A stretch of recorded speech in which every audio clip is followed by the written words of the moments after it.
નમસ્કાર, good morning. સવારની શરૂઆત કરીએ ન્યૂઝપેપરની મુખ્ય હેડલાઇન સાથે. સૌથી પહેલા ગુજરાત સમાચાર. હાઈકોર્ટે એરલાઇન્સ મામલે ઉધડો લીધો છે. તેમણે કહ્યું કે એરલાઇન્સ સામે યોગ્ય કાર્યવાહી કરવામાં નિષ્ફળ કેન્દ્ર સરકાર લાચાર છે કે શું? લાખો મુસાફરો રજડી પડ્યા, ઇન્ડિગો વળતર ચૂકવે આ આદેશ કર્યો છે હાઈકોર્ટે. નહેરુ વોટ ચોરીથી દેશના પ્રથમ વડાપ્રધાન બન્યા હતા. ગૃહમંત્રી અમિત શાહે લોકસભામાં ચાલી રહેલી ચર્ચા દરમિયાન આ કહ્યું. છેલ્લા 8 દિવસમાં દિલ્હી, હૈદરાબાદ, બેંગ્લોર અને મુંબઈની 60 ફ્લાઇટ કેન્સલ થઈ અને 32 ફ્લાઇટ મોડી પડી, જેના કારણે હજારો મુસાફરો રજડી પડ્યા. શહેરમાં દેણા ચોકડી પાસે દિલ્હી પબ્લિક સ્કૂલનો ખાળકૂવો ઉભરાતા રહીશો પરેશાન થયા છે. ટ્રેક્ટરની ટક્કરે બાઇક પરથી પડેલા દંપતી પર ટ્રક ફરી વળ્યું અને બંને પતિ પત્નીના મોત નીપજ્યા. વિદેશી નેટવર્ક ચલાવી કરોડો રૂપિયા ઉછેડી લેતા ઠગો પર બેંકો ગાળીઓ કસે. ઓનલાઈન ઠગોનું મુખ્ય માધ્યમ બેંક હોવાથી બેંકે કાર્યવાહી કરવી પડશે. સર સયાજીરાવ નગર ગૃહ ખાતે સરકારી આવાસોના ડ્રો મુદ્દે અરજદારોએ ભારે હોબાળો મચાવ્યો. મ્યુનિસિપલ કોર્પોરેશને અરજદારોને મેસેજથી બોલાવી કાર્યક્રમ રદ કર્યો હોવાની જાણ પણ ન કરી. સુરતના ટેક્સટાઇલ માર્કેટમાં ભીષણ આગ. 7મા માળે સળિયા પણ પીગળી ગયા એટલી ભીષણ આગ લાગી હતી. પર્વત પાટિયા કેપિટલ સ્ક્વેર નજીકના રાજ ટેક્સટાઇલ 7મા માળે આગ લાગી હતી. હવે એક નજર દિવ્ય ભાસ્કરની મુખ્ય હેડલાઇન્સ પર. ચૂંટણી સુધારા પર ચર્ચામાં શાહે વિપક્ષને ઘેરતા વિપક્ષનું વોકઆઉટ. જો ઘૂસણખોરો જ પીએમ સીએમ નક્કી કરશે તો લોકશાહી કઈ રીતે સુરક્ષિત રહેશે? ગૃહમંત્રી અમિત શાહે કહ્યું. સોનામાં 186ના ઘટાડા સાથે 1,27,788 પ્રતિ 10 ગ્રામ અને ચાંદી એક દિવસમાં 6,595 રૂપિયા મોંઘી થઈ. મુંબઈમાં 1,85,488 પ્રતિ કિલોએ ચાંદી પહોંચ્યું છે. રામ મંદિરમાં હવે નામ મંડપ બનશે. રામચરિત માનસનું જતન કરાશે. ભારતમાં એઆઈ રોકાણની હોડ લાગી છે. 5 વર્ષમાં 4 કંપની 6 લાખ કરોડનું રોકાણ કરશે. 15 વર્ષમાં સરકારી બાબુઓની ચૂપકીદીએ ખતમ કર્યા અમદાવાદના તળાવો. 36 તળાવમાં 3,000 પાકા મકાન બની ગયા. 400 દુકાનો બની ગઈ. 100થી વધુ ધાર્મિક સ્થળો છે. કારખાના, સોસાયટી અને ઝૂંપડાઓ બની ગયા છે અને તળાવ ગાયબ થઈ ગયા છે. મંત્રી ન હોવાથી પીએમ આવાસનો ડ્રો મુલતવી કર્યો. લાભાર્થી પહોંચ્યા તો સ્કૂલનો કાર્યક્રમ જોઈને ચોંકી ઉઠ્યા એટલે લાભાર્થીએ હોબાળો મચાવ્યો.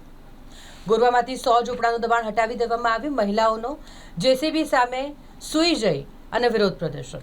સોમવાર સુધીમાં વડોદરા એરપોર્ટ પર 80% ફ્લાઇટ. આગામી મહિનાથી કાર્ગો સેવા શરૂ કરાશે. હવે એક નજર ગુજરાત મિત્રની મુખ્ય હેડલાઇન્સ પર. રાહુલ ગાંધી અને અમિત શાહ વચ્ચે લોકસભામાં તડાફડી મચી. એમેઝોન 2030 સુધી ભારતમાં $35 બિલિયન રોકાણ કરશે. દિલ્હી હાઈકોર્ટે સરકારને સવાલ પૂછ્યો છે કે ઇન્ડિગો કટોકટી મામલે સરકારે શું પગલાં લીધા તેની જાણકારી આપે. ચાંદીનો ભાવ 1.90 લાખની વિક્રમી સપાટીએ પહોંચી ગયો છે. બ્રિટન, આયર્લેન્ડમાં વાવાઝોડું ભારે વરસાદ તાણી લાવ્યું, જેની અસર સામાન્ય જનજીવન પર થઈ છે.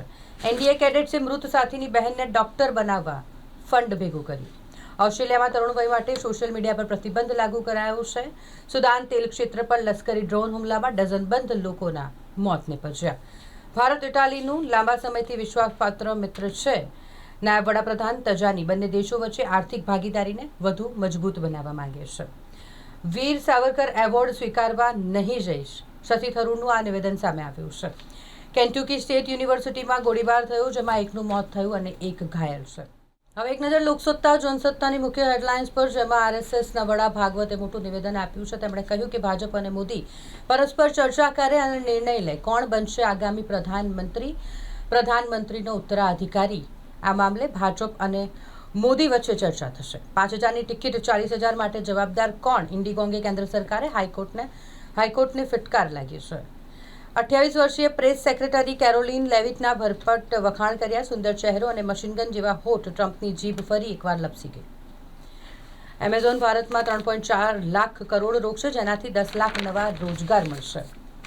વડોદરા એરપોર્ટ પર 30 ફ્લાઇટો રદ થઈ. 4,200 યાત્રી અટવાઈ ગયા. હાલ 90% ફ્લાઇટ નિયમિત ચાલે છે, પણ 15મીથી શેડ્યુલ 100% નિયમિત થઈ જશે તેવું એરપોર્ટ ડિરેક્ટરે કહ્યું છે. નિવૃત્ત બેંક કર્મીનું અપહરણ કરી 7 લાખ રૂપિયા પડાવી લેવાયા. સનફાર્મા રોડ પર આવેલા ખુલ્લા મેદાનમાં ગાંજાનું છૂટક વેચાણ કરતો પેડલર ઝડપાયો કે જે ભરૂચના આમોદનો હતો અને વડોદરા આવીને ગાંજો વેચતો હતો. મુખ્યમંત્રીએ સુભાષ બ્રિજનો અહેવાલ માંગ્યો. હાલ અમદાવાદનો સુભાષ બ્રિજ, જેને બંધ કરી દેવામાં આવ્યું છે, તેને લઈને મુખ્યમંત્રી હરકતમાં આવ્યા છે. એક જ પરિવારના 5 ભાઈઓના મકાન બળીને ખાખ થઈ ગયા.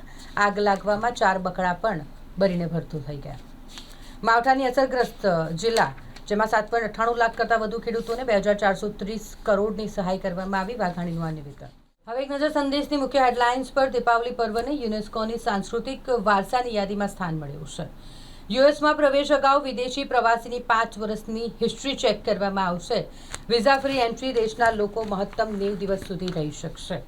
પાકિસ્તાનના કારણે ભારત પર 50% ટેરિફ લાદવામાં આવી છે. રઘુરામનું આ નિવેદન સામે આવ્યું છે. 54 કરોડનું નકલી રેશમના દુપટ્ટાનું કૌભાંડ સામે આવ્યું. તિરુપતિ મંદિરમાં હવે નકલી ઘી પછી આ રેશમના નકલી દુપટ્ટાનું કૌભાંડ પણ સામે આવ્યું છે. ઓલિમ્પિક 2036 વડોદરામાં સ્પોર્ટ્સ કોમ્પ્લેક્સ માટે જમીન શોધવા આદેશ કરાયો છે. તંત્ર કામે લાગ્યું છે. કોમનવેલ્થની સાથે ઓલિમ્પિક માટે પણ ગુજરાતમાં તૈયારીઓ શરૂ થઈ ગઈ છે. પોશ વિસ્તારમાં પણ પાર્કિંગની પરેશાની થઈ રહી છે. ફૂટપાથનો અર્થ જ શું છે? વડોદરા જિલ્લાના 72,000 ખેડૂતને વળતર પેટે 94 કરોડ રૂપિયા ચૂકવવામાં આવ્યા છે. ડ્રગ્સના દૂષણનો ખાત્મો બોલાવવા પોલીસની સ્પેશિયલ ફોર્સ તૈયાર છે. 25 પોલીસ સ્ટેશનમાં ટીમ બનાવી અને ટ્રેનિંગ આપવામાં આવી છે. ગોરવામાં ગુજરાત હાઉસિંગ બોર્ડની જમીનમાં બનેલા 160 ઝૂંપડા તોડી પાડવામાં આવ્યા છે. શહેરમાં 7 દિવસમાં ઇન્ડિગોની ઘણી બધી ફ્લાઇટો કેન્સલ થઈ અને ઘણી બધી ડીલે થઈ, જેના કારણે વડોદરા એરપોર્ટ પર હજારો લોકો અટવાઈ પડ્યા હતા. સાયબર ફ્રોડના કિસ્સાઓને રોકવા પોલીસની બેંક અધિકારીઓ સાથે બેઠક થઈ. કારના ચાલકે 2 વ્હીલરને ટક્કર મારી અકસ્માત થયો અને જેના કારણે ટ્રાફિક જામ સર્જાયો. જોર્જિયામાં કેલ્ક્યુલેટર વગર ફક્ત 8 મિનિટમાં 4 વિદ્યાર્થીઓ જે ઝડક્યા છે તેમણે 200 દાખલા ઉકેલી નાખ્યા છે. સેન્સેક્સ 275 પોઈન્ટ ઘટ્યો. નિફ્ટી 25,800થી નીચે બંધ થયો. ચાંદીનો હનુમાન કૂદકો, જ્યાં 1,82,000ની સર્વોચ્ચ સપાટીએ ચાંદી પહોંચ્યો છે. કિલોએ 2,000 રૂપિયા વધી ગયા. અલ્કેમ ફાઇન કેમ કંપનીમાં ગેસ ગળતર થયું. બ્લાસ્ટથી 3 કામદારોને ઈજા પહોંચી છે. આ તાપી ફાઇલ ગુમ, જેમાં મ્યુનિસિપલ કમિશનર દિલીપ રાણાની બદલી પછી 7 મહિને ખબર પડી કે આ તાપી ફાઇલ ગુમ થઈ ગઈ છે. નક્સલવાદી હિડમાના સમર્થનમાં ઇન્સ્ટાગ્રામ પર પોસ્ટ મૂકનાર એક ઇન્ફ્લુએન્સર જેની ધરપકડ કરવામાં આવી છે. શહેરમાં વિવિધ વિસ્તારની વધુ 19 બાંધકામ સાઇટોને મ્યુનિસિપલ કમિશનરે નોટિસ ફટકારી છે.